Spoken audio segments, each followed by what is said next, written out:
I got the Galaxy Z Fold 2 with me and I already got the review script done, but eventually I abandoned that idea because I realized that this phone isn't meant to be reviewed like any other phones that we have on our hands previously.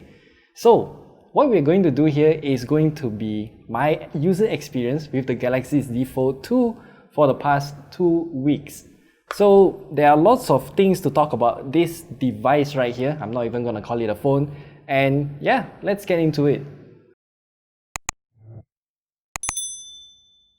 The first thing that I want to talk about the Galaxy Z Fold 2 here is going to be the exterior. So the Galaxy Z Fold 2 here comes in two different colors, just like the Galaxy Note 20 Ultra. You can get it in Mystic Black or the Mystic Bronze that we have here, which is in matte finish. Also just like the Galaxy Note 20 Ultra, which I don't know why they don't just make everything in matte. It's just a little bit weird there.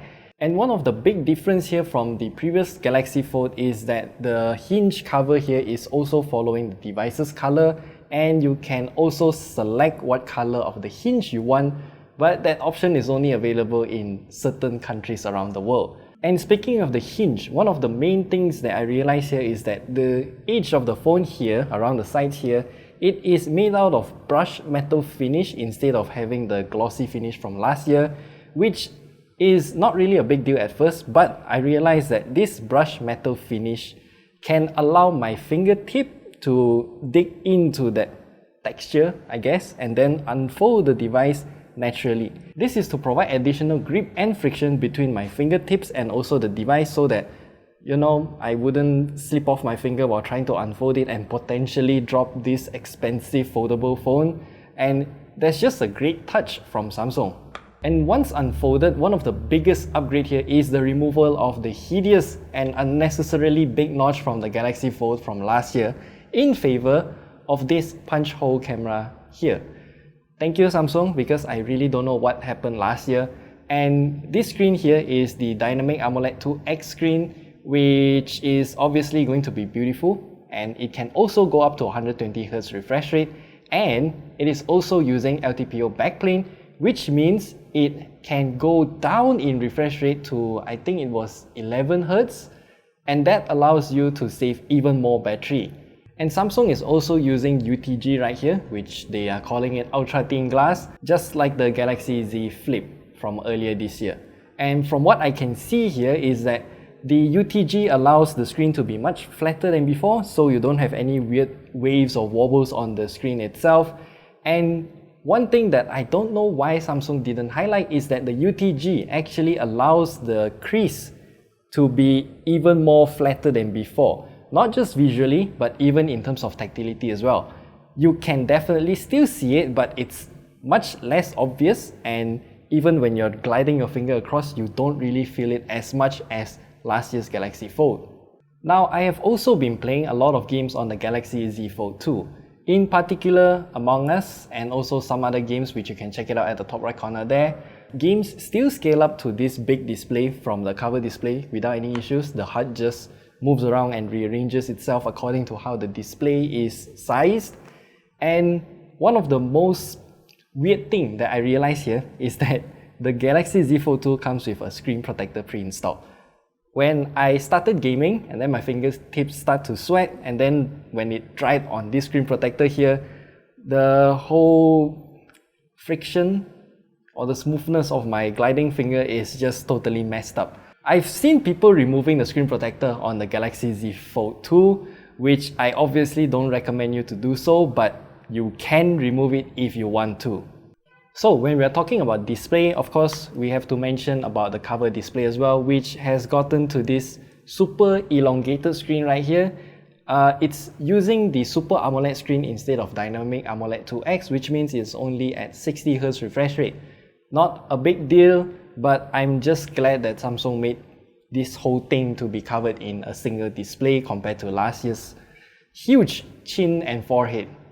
Okay, now back to the unfolded Galaxy Z Fold 2. One of the main things that I want to highlight here is that the overall shape and size is more or less the same as last year's Fold, and my super big hands can still hold the Z Fold 2 with just one hand, and I still can unlock it with this middle finger here. I'm a left-handed user, by the way. And overall user experience, it's amazing. Samsung also doubled down on all of the productivity apps right here. So one of the main highlights that Samsung made here is the ability to open up Excel and also PowerPoint side by side, or Microsoft Word if you prefer. And then you can start dragging images and text and tables between all of the apps without any issues. It also works with Samsung's built-in browser app if you want to use that. And that is just one step forward in terms of how the apps interact with each other.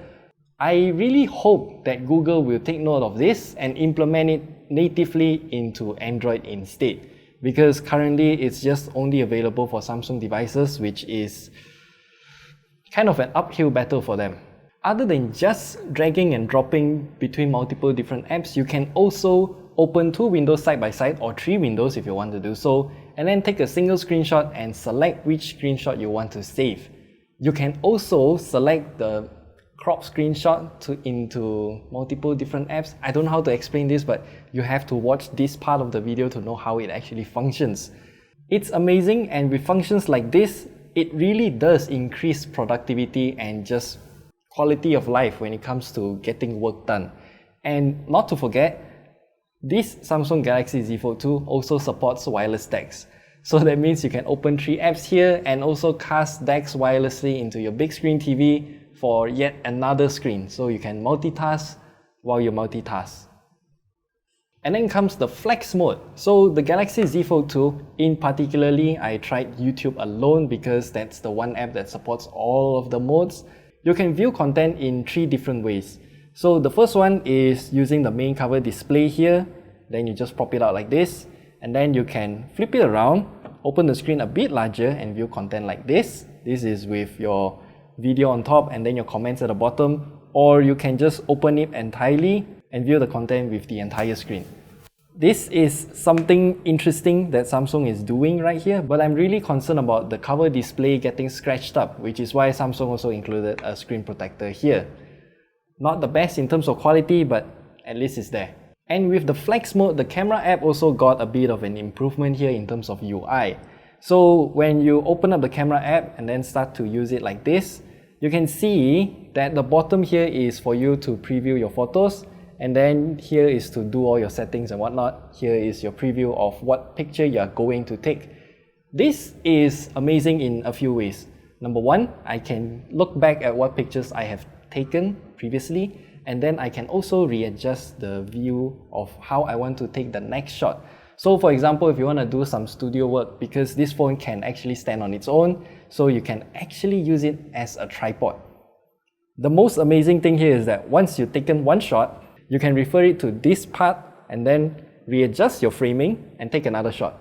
So you get a side-by-side comparison on the pictures, which is just convenient. And while we are talking about the cameras of the Galaxy Z Fold 2, it obviously can take some amazing pictures as well. And the pictures turns out contrasty with vivid colors and great clarity, and that's just the signature Samsung camera picture quality. I'm not going to talk much about the cameras here because you already know it. And what I'm not a fan here is the camera bump on the Galaxy Z Fold 2. I mean, since this is technically 2 phones folded into one, why is the camera bump still so huge? Why can't they just flatten out everything? Because the zoom camera here is just your standard prime lens. It's not those kind of periscope lens. So yeah, I don't know why it's so thick.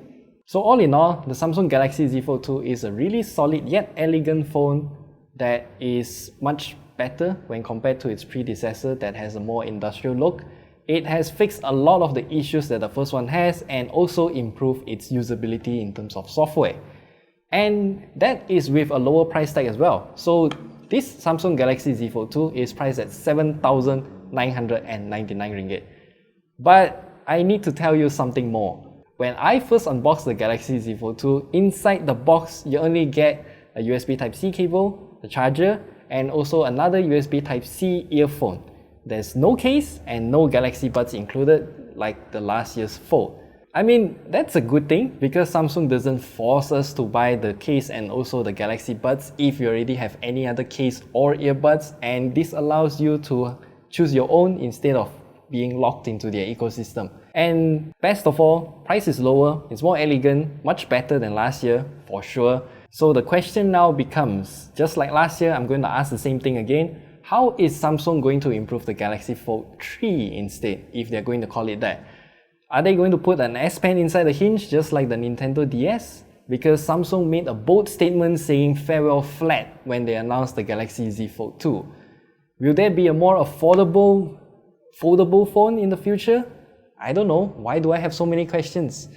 If you have any questions as well, leave them down in the comment section below because this is just way too good.